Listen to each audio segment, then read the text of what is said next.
I think you might be missing part of the picture regarding casual sex. Casual sex for young people has taken the place as a rite of passage into adulthood. Most do not imagine that it is how they will find their partner, but it is a stage of life one goes through before maturing and settling.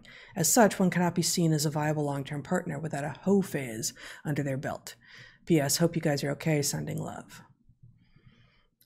I do. This is true. Yep, I think. Although I actually had not. I didn't intuit. I had not thought, and I don't think this was the case when we were young.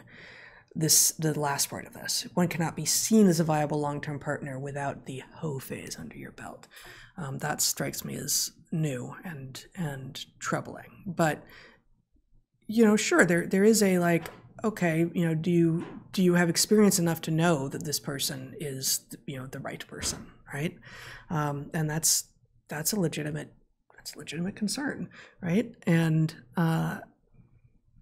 but I think that can be reframed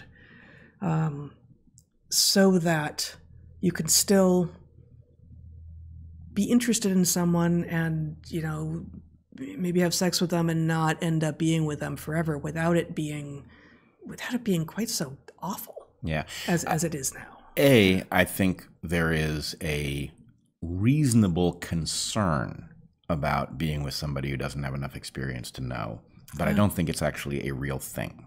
In other words, logically speaking, of course, but I don't think people understand how much those experiences are developmental. And so the point is, you are simultaneously altering yourself as you are trying to gain experience. And if you take the extreme case, right, let's take somebody who correctly understands that actually I'm much happier not settling down and I don't want to be alone, so I'm going to have partner after partner and I'll settle down in my mid-30s, right? Mm-hmm.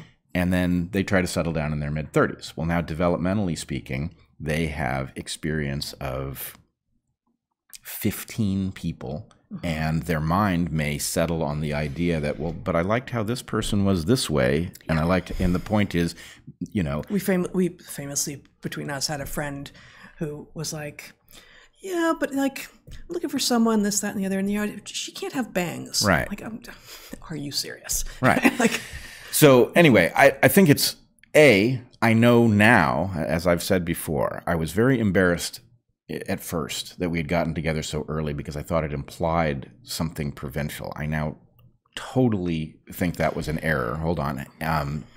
And I also know now many stories of people who got together early and have very successful, happy relationships. And I know lots of stories of people who got together late and it didn't work.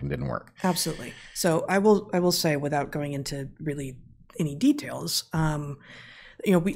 I think we know people who got together in high school and really have only ever been with one another. Yep. But that's not the situation for us. Both of us did have other relationships. Yep. And in fact, I came to you halfway through sophomore year of college. You never having said anything to me, but you having said something to one of my friends in high school, and she came to me, and so I knew, we both knew, yep, that you were interested, and it was never a thing that we talked about. And I came to you, and who knows where that letter may have ended up, but I'm like, we could go there, but like I wrote to you, right, yep, and said, basically, I'm ready. That's pretty much what you said. And I think what I didn't say was, I wanted to know some of what was out there, in part, and I'm sure I wasn't wise enough at 20 to know this part, but in part to make sure that, it felt to me for sure that if we started being together, then we would be together. And I didn't want to worry that I had missed out on something. Yeah, and it might have, if we had gotten together earlier, I mean, I wasn't ready. And I wasn't ready because I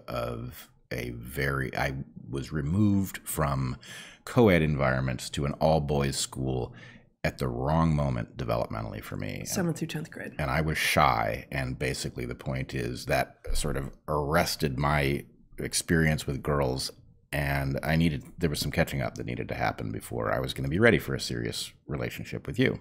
So anyway, I don't regret that it didn't go, that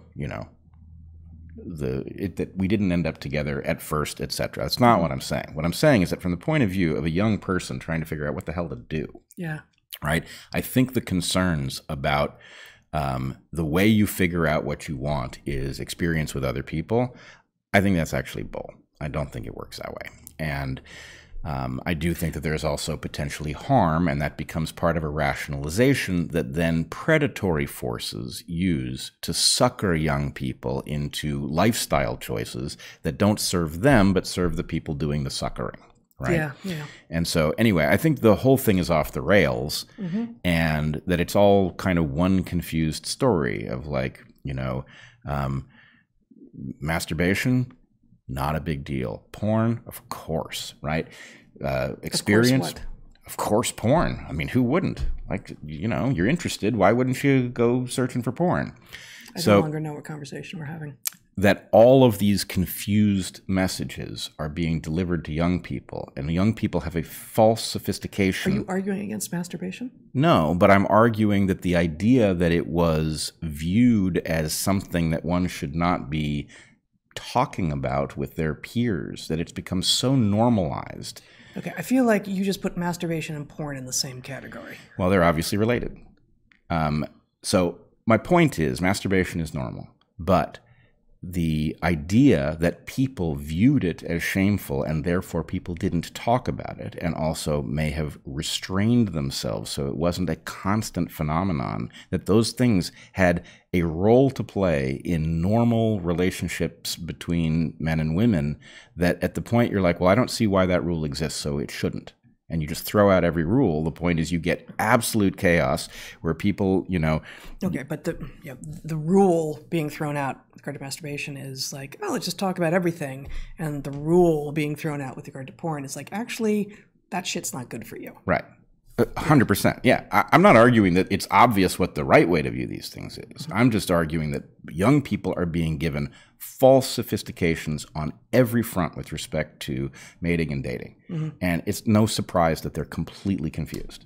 And what's more, they don't have a controlled experiment where there's, 20% of their peers that have opted out, who we can then say, hey, actually, you know what? Those people are happier. Right? They actually have relationships that they like. They're not suffering from all of these things. Maybe I should do what they're doing. It's a completely uncontrolled experiment and a disastrous one. Yeah. Yes. And porn was very recently a magazine under a mattress, and it's a different beast. Yeah. And not only was it a magazine under a mattress, which was shameful, but the content of it was not so aggressive. In other words, it was bad for women. Right? It was the airbrushed and impossible standards and all of these things, and but it wasn't bad for everyone the way the new stuff is. Right. It wasn't. I'm sure there was violent stuff, but that was super fringe. That wasn't like a kink about which you couldn't be shamed and was perfectly valid to go searching for, and whatever.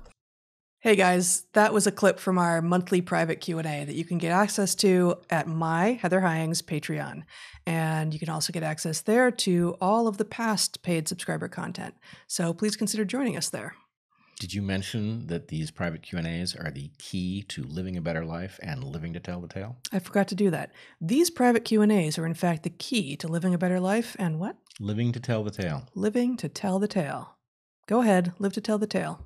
Join us there. See ya.